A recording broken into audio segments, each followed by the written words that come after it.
In today's video, I'm going to teach you how to enable Captcha protection in Supabase, Security Guide 2026.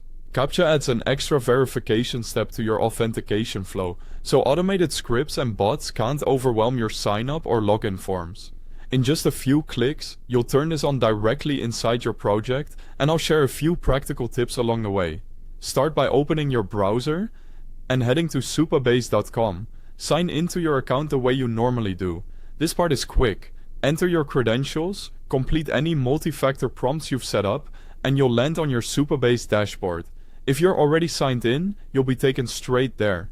From the dashboard home, look for your organization. Organizations group your projects and control who has access. Select the organization where the project lives.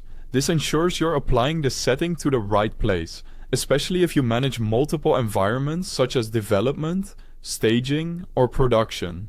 Next, choose the project you want to protect. You can pick an existing project that's already in use, or create a new one if you want to test the setting first before rolling it out broadly. Either option works. The Captcha toggle is configured per project, so choose the one that matches your current task. Once you're inside the project view, focus on the left-hand sidebar. This is your main navigation. You'll see sections for database, storage, authentication, and more. We're going to adjust an authentication setting, so that's where we'll head next. Click Authentication, then open the Attack Protection section. Attack Protection is where Supabase concentrates defenses against common abuse patterns, and Captcha is a key part of that. It's designed to add friction for bots while keeping legitimate users moving through your flow. Now toggle on Enable Captcha Protection.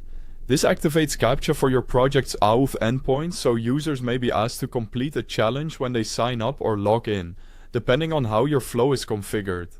After flipping the switch, make sure you save your changes. Look for the Save action in this section and confirm it, so the setting is applied to your environment. A few quick tips before you wrap up.